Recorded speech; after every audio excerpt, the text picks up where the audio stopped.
Hello, beautiful, blessed people. Oh my god, has it been so long since I filmed? I have such a crazy story to tell you guys, and I just want to apologize about my appearance. I look like such a crackhead right now.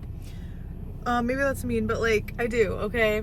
I wanted to get myself together more before I filmed this video, but I honestly just couldn't wait. I've already been back from my trip for a few days, and I need to talk about it. I need to talk about my experience in Cuba because it was actually crazy. While I do that, I'm gonna be even more of a degenerate, and I'm gonna smoke one of my Cuban cigarettes because I'm just really listen, I was smoking cigarettes and drinking every single day. Going from that to just not smoking is kind of hard. I'm not gonna start smoking, okay? Listen, I'm not a smoker, but I have Cuban cigarettes and I want one, so just let me be. You know what I mean? So yes, here's my Cuban cigarette. They're very harsh. They're not that bad, but they're also not good either. And I also don't like cigarettes. But here we are.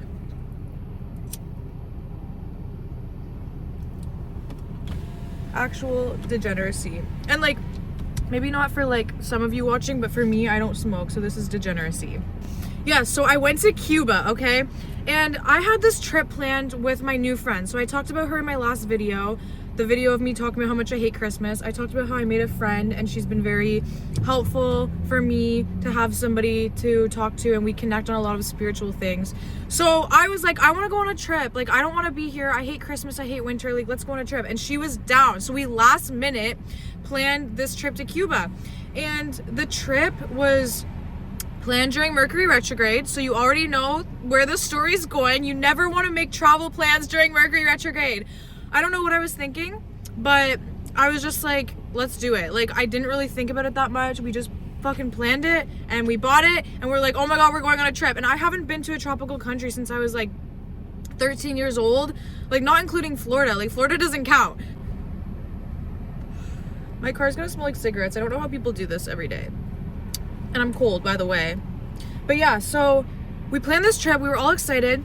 The day comes, okay? We leave at 1 a.m. We go to the airport. Everything's fine. We get there. We get on the plane. It took a long fucking time, but we got there, okay? We get to the hotel. And all of a sudden, she gets a text from her mom that, and I'm not going to go into too many details because that's not my story to tell, but basically one of her family members had a bad accident. So as soon as we got there, my friend was like, I have to go home. And I was like, oh my god, yeah, you do have to go home, but what the fuck, we just got here. So immediately, right when we got there, things were fucked up. And I was number one, feeling so fucking bad for my friend because her family member was very injured. She spent all this money, and now she had to spend another $400 to go back home. So the start of the trip was not great, okay? It was very, and then also, aside from my friend, I was really scared for myself because I was like, I don't think I can be here alone. I was really scared, and the guys there were kind of creepy. And so I was like, oh my god, I'm gonna get fucking sex trafficked, which is my number one fear in the world. This is the worst nightmare that could have ever happened.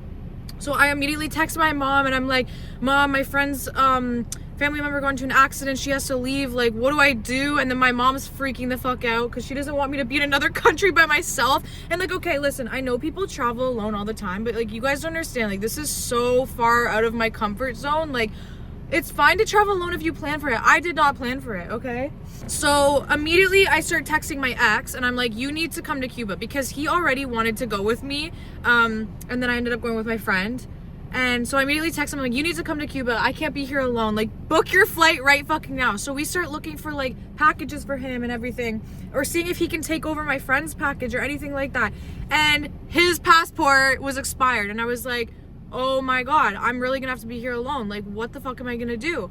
And so we kind of leave it for a bit. She's trying to find flights, but at the same time, it's okay, we have, because her plan was to leave Friday and we got there Wednesday. So I'm like, okay, you know what? We're going to try and have fun while we're here. So we still did things, okay?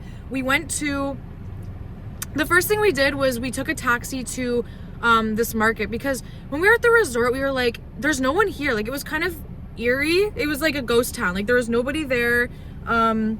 We didn't really have anybody show us where anything was at the resort, so we didn't know where anything was, and all we could see was just yes, there's pools and that's beautiful, but we wanted to do things, and we're like, okay. So we asked to go to a market, and the taxi driver was like, okay, it'll be I'm sketching here because I have my window open. the taxi driver was like, okay, it'll be like $50. And we thought that was expensive, but we were like, okay, I guess. So $50 there and back, thinking we're gonna go far and wide. We ended up going for a 10-minute ride down the road, so he definitely overcharged us. So that was the first thing where we were like, okay, we're not feeling Cuba too much right now. And then we get to this market, and it too was a ghost town. We were like, where is everybody? Like, we want to like meet people our age and like have fun. Then we end up meeting this group of guys, and one was from Toronto, two were from Toronto, one was from, I don't know. We met this group of guys, and we were like, okay, you know what? This is probably sketchy, but we're gonna hang out with them because it's the only people we've met so far, and we really want to meet people. So we start hanging out with this group of guys, and the one, he was super nice. He immediately trauma dumped on us, which I do find that a red flag, but at the same time, it makes it easier to like trust somebody when they trauma dump on you, because then you're like, oh, we have something in common. We have something in common. We've all had somebody die. So he's telling us about his trauma. And then we're like, yeah, like, we want to hang out with people. And he's like, well, you can hang out with us. And we're like, okay. And then we started talking about drugs, because I was like, oh, I want to do Molly. And I like didn't really know if I wanted to do it or not, but I was like, I mean, if it's an option. Then he goes to dap me up. He hands me a drug. And I'm like, oh my God. So he hands me this drug. He's like, yeah, you can take it. And I just like laugh, take it, put it in my bag. Then me and my friend go get lunch, and I take out this drug, and I'm looking at it, I'm like, this doesn't look right. This looks off. This looks bright red. And if you guys have ever done that drug, you know that it's not supposed to be bright red. It's supposed to be white or purple. And also, don't judge me, because you know what? I'm pretty clean for the most part. I don't really do these things too often, but like once in a while. Okay, so don't judge me. But yes, I looked at this and I'm like, why the fuck is it bright red? So then I start freaking out, like, oh my God, we found these friends, but they're possibly trying to give us like fucked up drugs, which, yes, you say it out loud and obviously it sounds dangerous, but at the time you're like, oh, like, you're meeting people and they're all nice, and you're like, oh, I just want to hang out and have fun, because what else is there to do?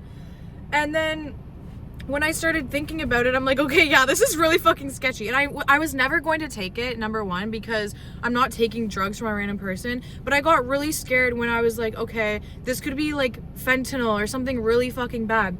So then I start calling like my sister's boyfriend, and I sent him a picture of it, and he was like, what the fuck? He's like, it's not supposed to be that color, like, block that guy, blah, blah, blah. So then I got really scared, and I asked the guy over text, I was like, why is it bright red? Like, this isn't normal.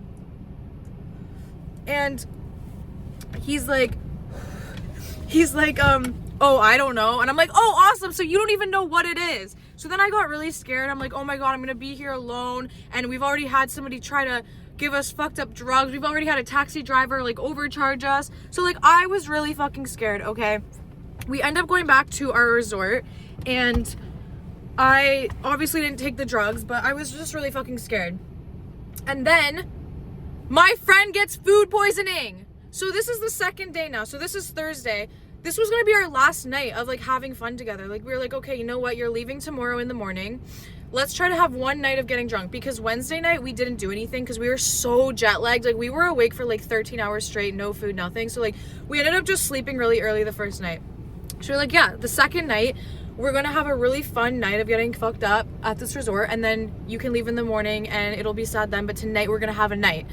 She ends up getting fucking food poisoning. So like, I was already alone, you know what I mean?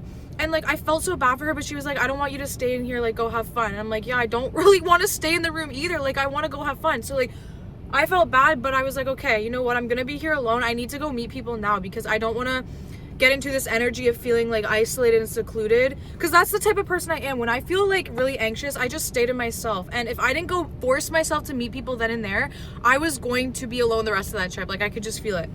I'm like, okay, I'm gonna go try to make friends. And like, that doesn't sound that scary or hard, because you may be thinking, oh, but you're on a resort with all these people, like, just go meet people. Like, yeah, it sounds simple, but when you're somebody that's like very introverted and like you're anxious as fuck because you don't want to tell anyone you're alone. Like, everybody in my life was like, don't tell anybody you're alone.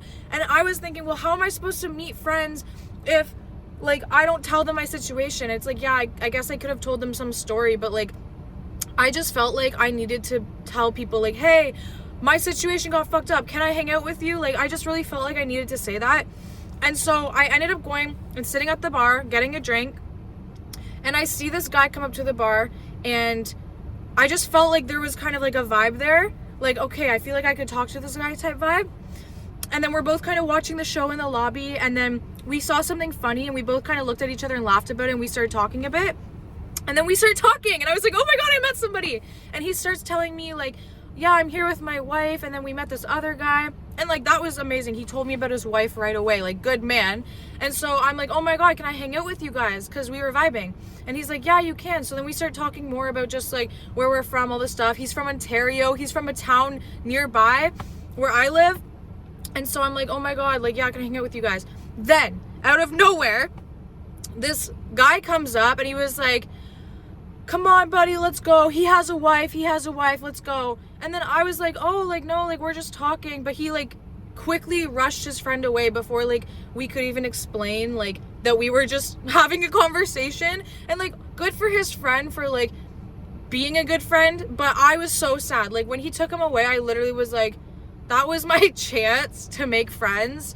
And I was actually gonna cry. Like, I was sitting there like, fuck. So then I'm like, okay, I guess I can't hang out with those people. So then I'm sitting there, I'm drinking my drink, about to fucking cry, and then all of a sudden the guy that took his friend away, he waves me down from over at their table, and he's like, come. So I'm like, yay! So his friend must have explained to him that we were just talking. And I come over, I meet the guy's wife, I meet all of them, and they were all so nice. And those were my friends. So we ended up having such an amazing time together. Like, they were the funniest fucking people alive. Like, you know, those people that just remind you of like other people in your life that feel like home. Like, they reminded me of my brother. They reminded me of my mom. And the whole time I was just thinking, I just want my family here. Like, they would be having so much fun with these people. And so we just had so much fun together. We made so many memories. We had so many like laughs and inside jokes together. And I was just sitting there like, looking around like, oh my god, I'm doing it. Like, I'm by myself right now making friends. Like, this is a big fucking deal, and I'm in another country. And I just thought it was so crazy that in a couple of videos ago, I told you guys how I have a really hard time making friends because I feel like I need to have like deep talks with people, but everybody feels like they want to have small talk, and I'm just not that type of person. And I just talked about the struggle I feel of like meeting people and like being extroverted and all this stuff, and just meeting friends. And so I said in that video that I feel like every time I try, I end up alone. Like, even if I put myself out there, something always happens where I end up alone. It feels like the universe is orchestrating me being on my own. And then this happened, and I was like, really, universe? Like, I know because I said to the universe, like, okay, this year I really want to get out of my comfort zone. I want to be more comfortable being alone. And the universe took that literally, because why the fuck did the universe orchestrate me being in another country alone? Like, you could have done something on a smaller scale. So like, I was really upset, but I was also laughing at God. You know what I mean? Like, when something happens and you're just like, oh my god, I know that you're doing this for a reason. Like, you can't help but laugh type thing. So yeah, I was starting to embrace it. I was meeting people. I was having a great time. And then I met this boy on the resort, this Cuban boy, and he was so fucking sweet. So basically, I was on the beach one day, and I was reading my book. I was soaking up the sun. I was playing with my tarot cards, and this little Cuban boy, he comes up to me, and he's like, asking me, he's like, you have satanic cards, and he starts like asking me for a reading. So I'm giving him a reading, and he's asking about love, he's asking about career, and I'm telling him all this stuff. And then he just starts like, I start reading his birth chart, and guess what? We had everything on our charts the same. Like, we're both Libras, we both had our Jupiter in Cancer, Mars in Capricorn, Saturn in Gemini. Like, the entire chart was the same, and I was like, that's weird. So I'm telling him all of this, and he's like, you can see in his eyes, he's like, oh my god, like, I could see he was falling in love with me. And we also, like, we both had our parents break up when we were 3 years old. Like, we just had so many things in common, and I could just tell he was like, oh my god. Like, so yeah, that was when I first met him. He was so sweet. And then that was that. After that, he kept hanging around me, and everybody around me was like, oh, be careful, but I was like, he's harmless, like, come on. So yeah, he ends up like coming back around when I'm around the pool, and he's like, oh, do you want to play bingo? So he's like playing bingo with me, and then I was like, oh, I really want a cigarette. He's like, I'll go find them for you, anything you want, I'll do for you. Like, he was just so sweet. He was doing everything for me. Then it was the people I was hanging out with, it was their last night. So like I only really had 2 or 3 days with them before they left. And like I knew they were leaving and I was getting anxious because I'm like, this was my group of people. Like, what if I can't find more people to hang out with? And so it was their last night and they're like, oh, we're gonna have a really fun last night. And of course that didn't happen. They ended up going to bed at like 11 or 12 a.m. And I was like, oh my God. So I, of course, didn't want to go to sleep yet. I wanted to go to the disco because they had this disco at night where everyone would go. It was like a nightclub. I was like, I want to go to the disco. And part of me was like, I don't know if I can go by myself. Maybe I should call my Cuban boyfriend. So I called my Cuban boyfriend. I was like, I want to go to the disco. He's like, okay, I'll come get you. And yes, on paper, this all sounds so bad. Like, why would you go to a nightclub with a random guy that you just met who speaks Spanish? But like, you don't understand. I had no other choice. I had to put myself out there. It was either that or just sit in your room alone. And I just trusted in God. I trusted in the fact that like God orchestrated this for a reason. So let me just lean into it. And so I go to the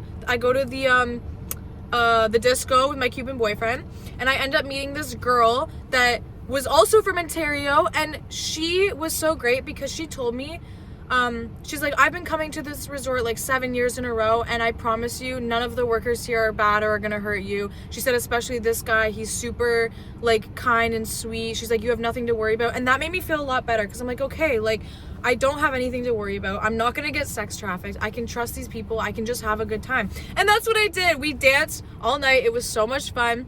And I ended up kissing my Cuban boyfriend because he was so sweet. And I also think this was meant to happen as well, because I've just dated a lot of avoidant guys that like don't, like, you guys know how they are. If you've ever been with a guy in fucking Canada or the US, like I feel like they're just so avoidant.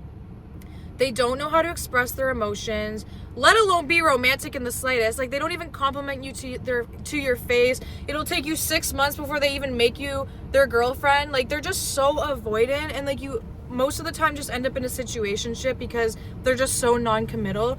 And that's why I really liked this experience that I had with this guy, because he showed me what it was like to actually just be loved out in the open, and it felt like amazing. Like, yes, it was obviously very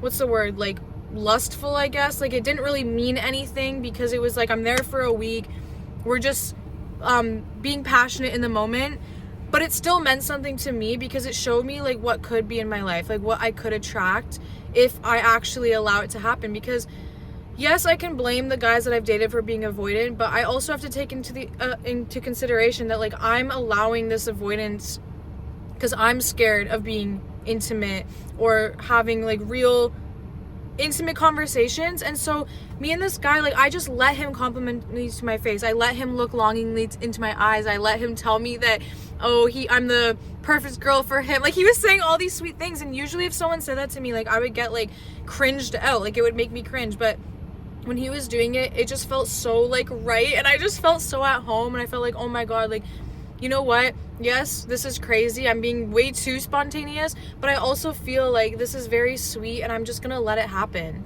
So that's what I did. I let him simp over me, if you will. I let him compliment me and basically tell me like all these amazing things. And it just felt nice to accept that, because I have a really hard time being expressive myself. Like, I am very avoidant, and I've become more avoidant the more that I've dated these types of people. And so it was just really, really, really nice to experience like love in like the purest form. Like, when you don't even speak the same language as someone, but you can still have a connection and have like that vibe. It was just so beautiful and so magical.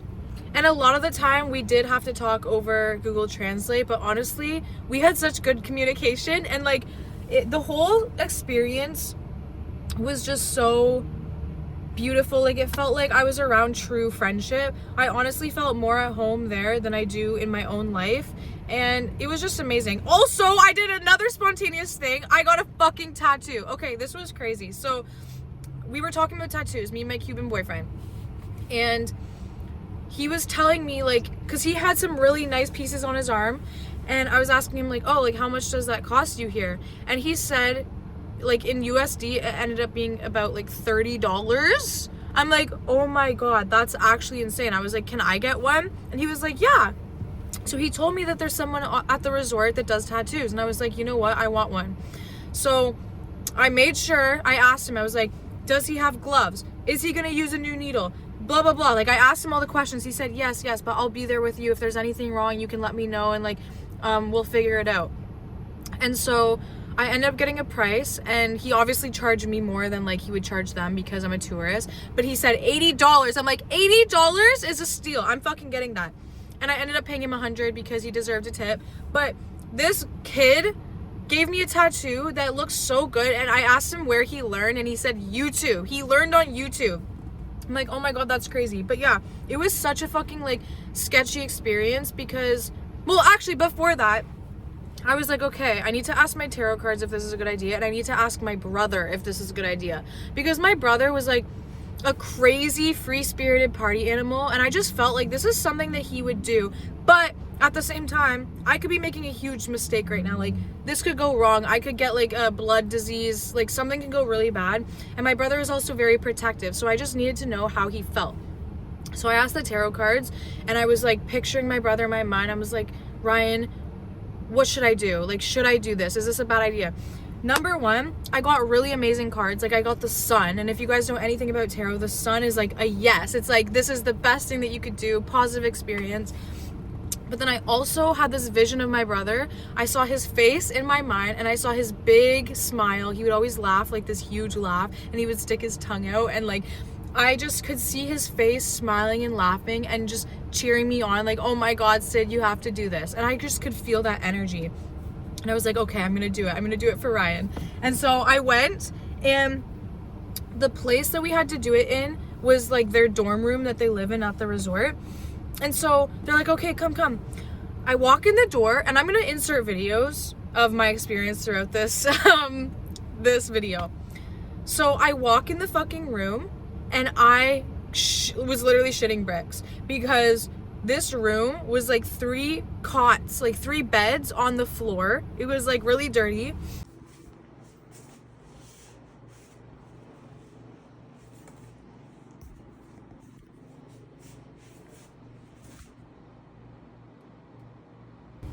And like, obviously that's like from a perspective of somebody coming from Canada.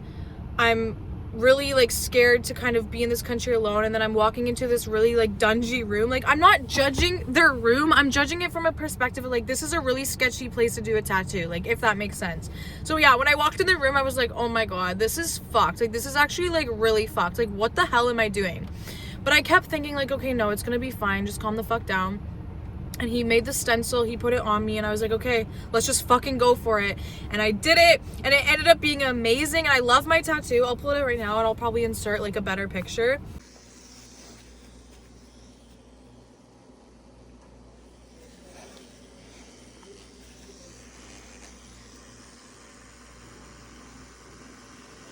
But I got this butterfly.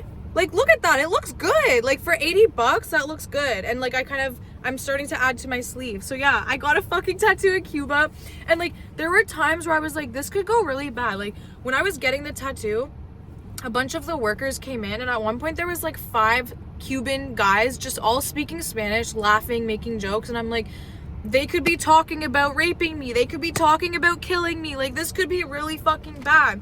But it wasn't. It ended up being beautiful, amazing experience. And again, like, it's like to have a connection with someone that you can't speak a language with. It's like, I could feel their energy, and their energy was just fun, free-spirited friendship. Like, nothing about these people felt scary. Or another thing I want to add about the men in Cuba is that they feel so different from the men in Canada. The men in Canada feel so egotistical. Like, they're always trying to prove something. They're always trying to be cool. They're always trying to, like, I don't know, it's like they always have this like wall up. But with the guys in Cuba, they're just themselves. They don't feel like they're always trying to impress you. They don't feel like they're always trying to like talk about girls. Like, I didn't feel this weird energy of them like objectifying women. I didn't feel them trying to be cool. I didn't feel them having these egos or trying to be masculine. They were just themselves. They love dancing. They love swinging their hips. They love speaking their emotions to you and telling you how much they love you. Like, they're just amazing fucking people. And honestly, it was the best fucking experience of my life. And so the more days that I was there, I just leaned into that more and more. I leaned into, you know what, I have this good connection with this guy. I'm only here for a week. Let me just like let's just be lovey-dovey with each other. And we were just like honestly acting like we're in a relationship. We were just like, but we had to be like careful because he works there, so he wasn't supposed to be like that with me. So there were times where we had to like separate ourselves, but like it was just so sweet. And like when I left, I was so sad. I was like, I don't want to leave. It's like, it's not just him, it's everything. It's like, I don't want to go back to the way life is in Canada. Like I'm sorry, I know we have it really good in a lot of ways here, but if you live here, you just know the feeling of being here. It is not community, it's not family, it's not fun, it's not singing and dancing, it's work, it's every man for themselves, it's hustle culture, it's everybody miserable and upset about something, it's everybody entitled and they're mad about something. Like I couldn't go back to it. I was like, I don't want to go back to that. Like, I understand the people here are very poor, but have you ever noticed that the people that have less are so much happier? Why is that? Like, because we don't fucking need these things as human. We don't need the newest iPhone. We don't need the newest fucking car. We don't need all of this money. We need family. We need friends. We need music. We need food, and we need dancing. Like, that's literally all you fucking need. And this whole experience was just really eye-opening for me because I've always known that I want to travel. Like, I've told you guys this before, like, my dream is to live in a van and just travel the world with my dog. Like, that's always been my dream, but now more than ever, I'm like, I can't wait any longer. Like, I don't think you guys understand. I cannot work my dead-end job anymore. And so now that the new year's coming, it's like, okay, how can I really make this happen? Because I truly believe that maybe my husband isn't this Cuban boy that I met, but I do believe that he was meant to show me, like, my love is out there and it's not in fucking Canada. My husband is out there in the world and he's waiting to treat me like a queen, and it is possible for me to be treated that way, and it is possible for me to live in these other countries. Like, I don't know, I feel like if you live here, it feels so out of the realm of possibility. Like, oh, you can't just get up and move. Why fucking can't you? Like, yes, you have to figure out a way to make money first, but like, if you can do that, why can't you just move and do it? Like, I have a friend that he went to go do the van life and he set off on his fucking trip and he ended up meeting this girl, falling in love, and now he has a kid with her. And it's like, I know that I have a story like that out there for me. I know that I'm meant to travel, I'm meant to meet my soul family, I'm meant to have beautiful experiences. I'm not meant to fucking stay here. I just feel so disconnected from where I am. And that's why I felt so sad coming back. And honestly, I feel like really depressed being here. And I know it's normal. Like, oh yeah, you came back from vacation and you're depressed. It's like, it's not just normal, like, oh, I want to be somewhere warm. It's not about that. It's not about wanting to be warm or just drink every day. It's about the feeling of family and community there. Like, it's just different. And like, I feel like nobody understands. Like, it's not that I just want to be there because it's fun. I want to be there because it felt like home, and I don't feel like home here. And even the other night, I went drinking. I went to a Christmas party, and I don't know if it's just because I was sick of drinking because I just spent the last fucking week drunk every day at a resort, or I don't know if it's because of the people I was around or what, but I feel this way every time I drink in Canada. I've always felt this way about drinking. I've always felt like I don't belong here. I don't belong with these people. And this sounds rude, but like, I've always just felt like I'm better than this. I'm better than these people. I don't belong here. I'm too good for this energy. Like, this just feels like degenerate. Like the people I'm usually around though is like college kids at a bar, and like, you can't relate to people like that. It's like, there's no depth, there's no conversation. Like, the people I was around with in Cuba were all like older people that like actually got to know you and have real conversations, and like, that's what I want, that's what I long for. I want to have conversations with real people and deep talks and just really like connect with people. And like, people here, you don't connect. Everybody's just wanting to get drunk, and oh, they all just talk about what program they're like. It's just so fucking boring. I'm just sick of it. Like, I've never felt at home when I drink, and I always get this feeling in my intuition, like I'm not supposed to be here. I would rather be at home. And I always felt like, am I just like boring? But no, it's just, there's no connection here. There's no connection. People are just drinking just to drink. And yes, we were drinking to drink in Cuba, but we were actually talking, communicating, making memories, having fun. And I just realized, like, I don't feel home here, and I never fucking have. And I'm just feeling really antsy being here. Like, I really just want to keep, like, I want to plan my next trip. I want to do my next thing. And I'm trying not to be on the run and be avoidant, because I know that, like, okay, I'm here for a reason. Like, God put me in Canada for a reason, and there's still things that I need to do. There's things that I need to accomplish, but it's fucking hard. You know what I mean? Like, it is hard to now, after experiencing such friendship, like, Cuban boyfriend aside, the friendships that I made were just so amazing, and like, the love that I felt just can't be duplicated.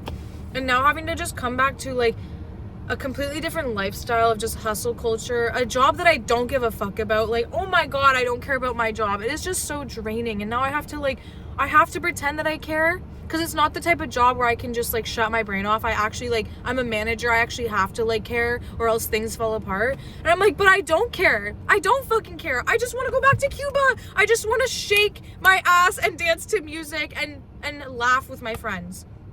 And there were so many moments where I just sat there and I looked at everybody having their conversations, laughing, dancing, and I saw how free they were, and I saw how happy they were, and I didn't feel for a fucking minute that I wanted to be anywhere else. And I was just looking at them and I was like, I love people. I love life. Like, this is what God is. This is what life is about. This is how we should be. And now I just feel fucking empty.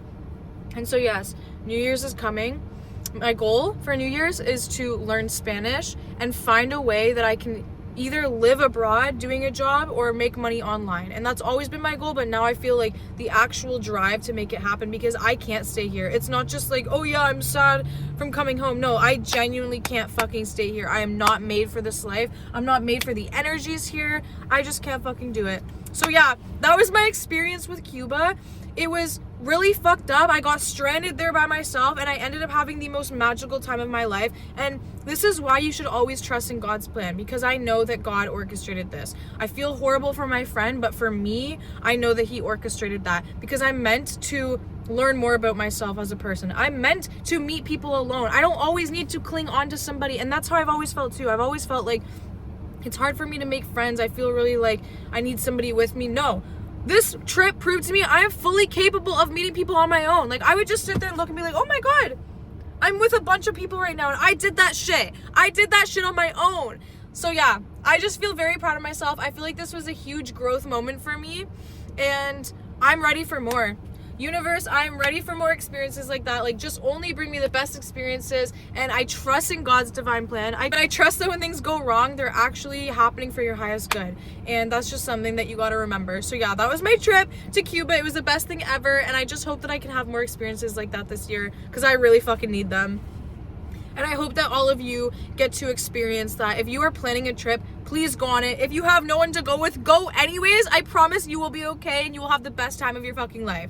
But anyways, my name is Sydney. If you like my vibe, make sure you subscribe, and I will see you guys in the next video. Bye!